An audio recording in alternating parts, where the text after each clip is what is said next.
할머니의 마지막 송편. 추석을 이틀 앞둔 저녁, 72세의 박순자 할머니는 혼자 부엌에 앉아 있었다.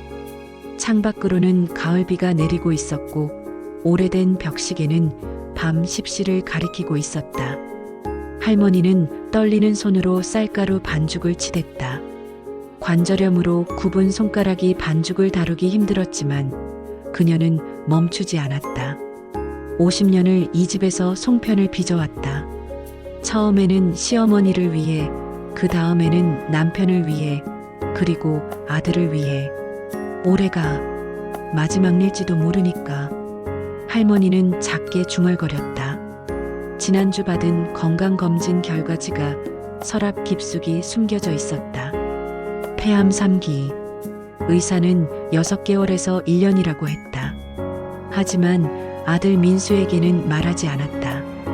미국에서 사업하느라 바쁜 아들을, 먼 나라에서 홀로 고군분투하는 아들을 걱정시키고 싶지 않았다. 송편을 빚으며 할머니는 50년 전을 떠올렸다.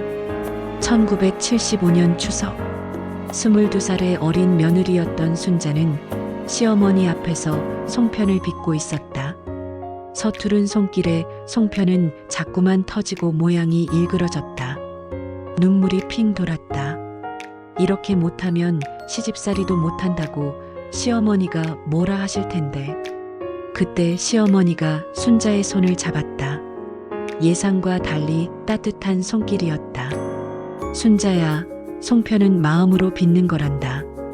가족을 생각하며 빚으면 자연스럽게 모양이 예뻐진다.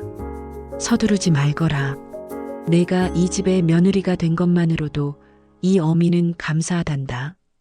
그날 이후 순자는 송편을 빚을 때마다 시어머니의 말을 떠올렸다.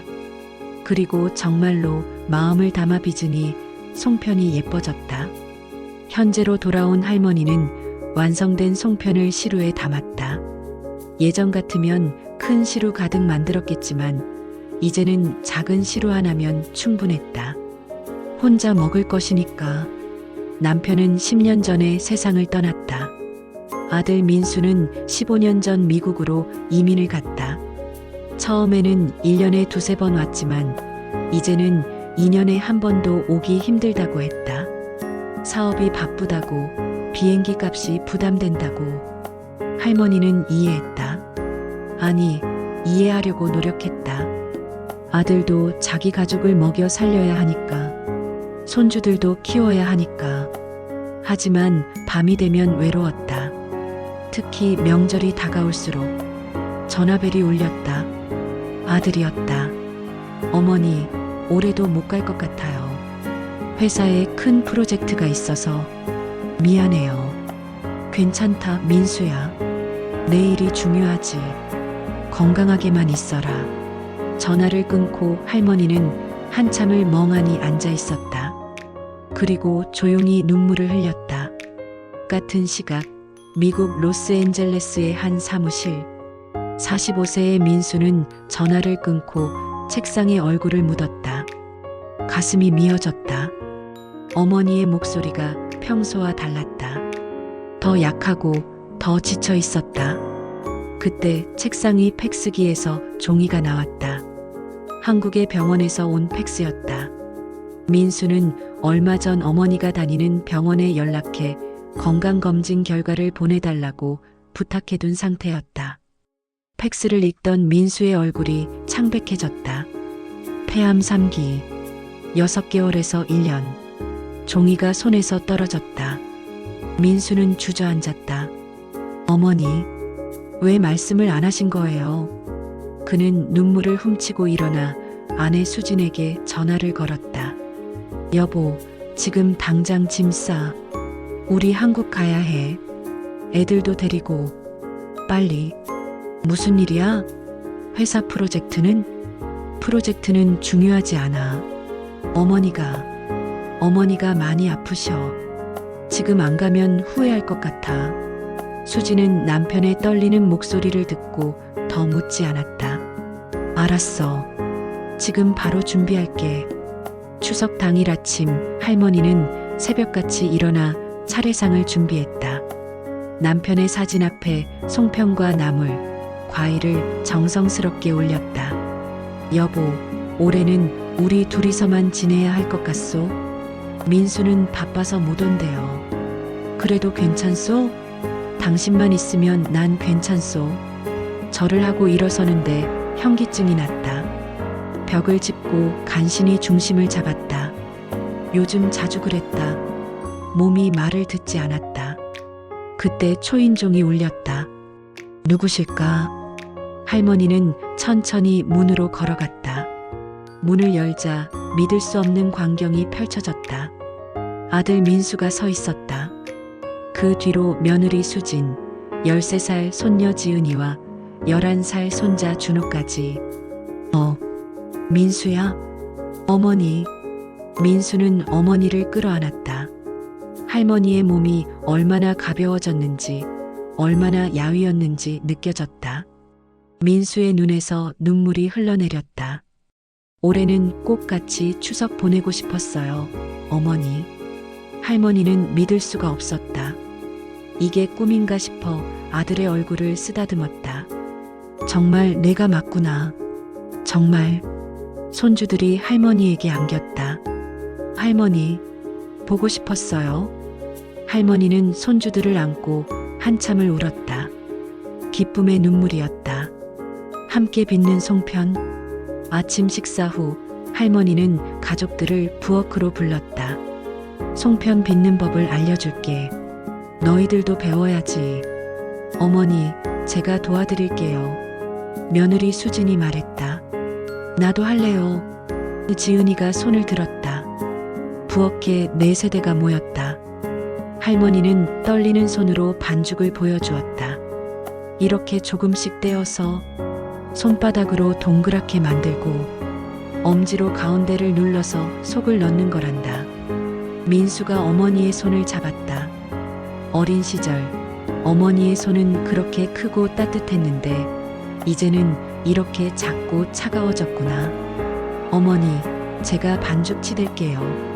어머니는 앉아서 지켜보세요. 아니다. 내가 할 수 있어. 마지막 일지도 모르는데. 마지막이라니요. 민수의 목소리가 떨렸다. 할머니는 아들을 바라보았다.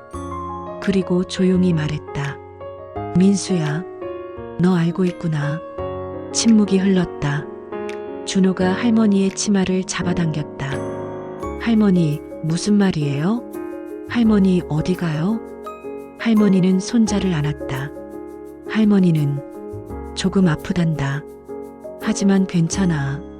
오늘 너희가 와줘서 할머니는 세상에서 제일 행복해. 지은이의 눈에서 눈물이 떨어졌다. 할머니, 아프지 마세요. 저희가 자주 올게요. 할머니는 손녀의 눈물을 닦아주었다. 울지 마라, 우리 지은이. 오늘은 행복한 날이잖니.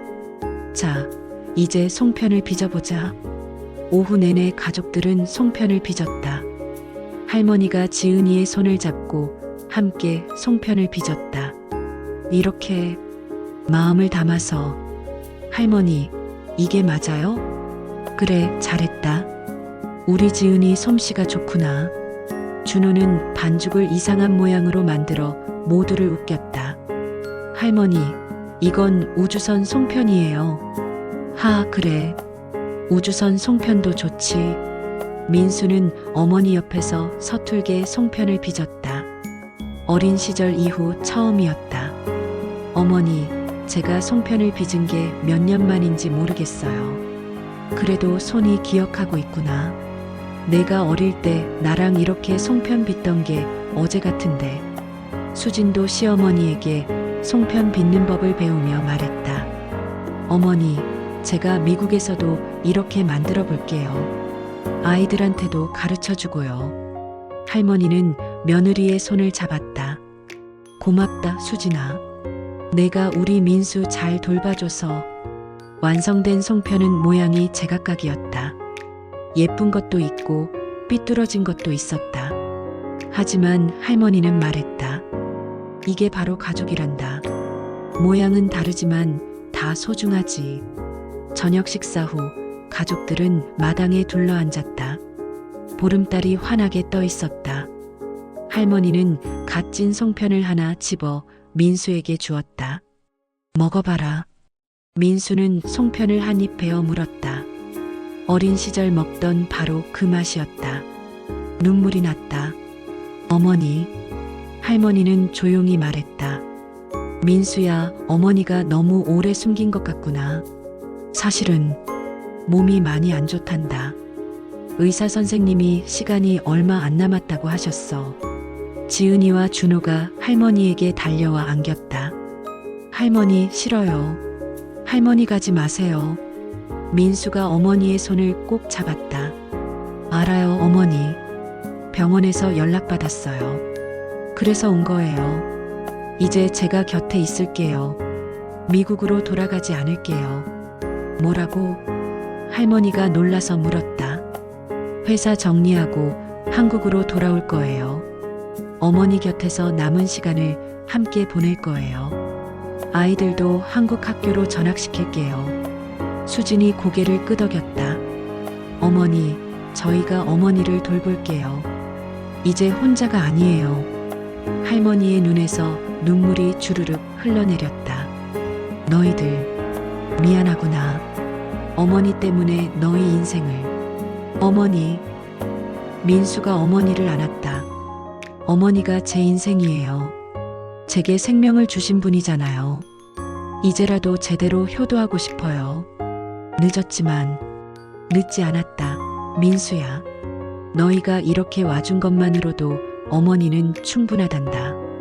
그날 밤 가족들은 마당에 둘러앉아 송편을 먹으며 이야기를 나눴다. 할머니는 옛날 이야기를 들려주었다. 아들이 어렸을 때 이야기, 남편과의 추억, 시어머니에게 배운 송편 이야기. 할머니, 그래서 증조할머니는 어떻게 됐어요? 준호가 물었다. 증조할머니는 팔순까지 사셨단다. 그리고 돌아가시기 전에 할머니 손을 잡고 말씀하셨지. 순자야, 내가 이제 이 집의 어른이다. 송편 빚는 법을 내 며느리에게 그리고 손주들에게 전해주거라라고. 할머니는 지은이를 보았다. 지은아, 너도 언젠가 내 딸에게, 내 손주에게 이 송편 빚는 법을 전해주겠니? 네, 할머니. 꼭 전해줄게요. 그리고 할머니 이야기도 들려줄게요. 달빛 아래 송편처럼 동그랗게 모인 가족. 할머니는 가족들의 얼굴을 하나하나 바라보았다. 민수는 어머니 옆에 누워 어린 시절처럼 어머니 무릎을 베었다. 어머니 사랑해요. 나도 사랑한다. 우리 아들. 그날 밤 할머니는 평생 중 가장 편안한 잠을 잤다. 가족들이 옆에 있다는 것, 혼자가 아니라는 것, 그것만으로도 충분했다. 봄이 왔다. 할머니는 여전히 투병 중이었지만 가족들 곁에서 하루하루를 소중히 보내고 있었다. 민수는 약속대로 한국으로 돌아와 어머니를 돌보고 있었다. 지은이와 준호는 한국 학교에 적응하며 주말마다 할머니와 요리를 배우고 있었다. 어느 토요일 오후 할머니는 지은이에게 말했다. 지은아, 다음 추석에는 내가 송편을 빚어볼래? 제가요? 할머니 도와드리면서요? 그래. 할머니가 옆에서 지켜볼 테니까. 지은이는 할머니를 꼭 안았다. 할머니, 다음 추석에도 할머니랑 같이 송편 빚을 수 있죠? 할머니는 손녀의 머리를 쓰다듬었다. 그럼 우리 같이 빚잡구나. 창밖으로 봄꽃이 흩날렸다. 할머니는 창밖을 바라보며 생각했다. 송편은 마음으로 빚는 것. 가족을 생각하며 빚으면 모양이 예뻐진다. 증조할머니가, 시어머니가 전해준 그 말. 이제는 손녀에게 전해줄 차례였다. 그리고 할머니는 알았다. 자신이 평생 빚어온 가장 아름다운 송편은 바로 이 가족이라는 것을. 명절은 함께 있는 것만으로도 선물입니다. 늦기 전에 사랑하는 이들과 함께 하세요. 시간은 기다려주지 않습니다.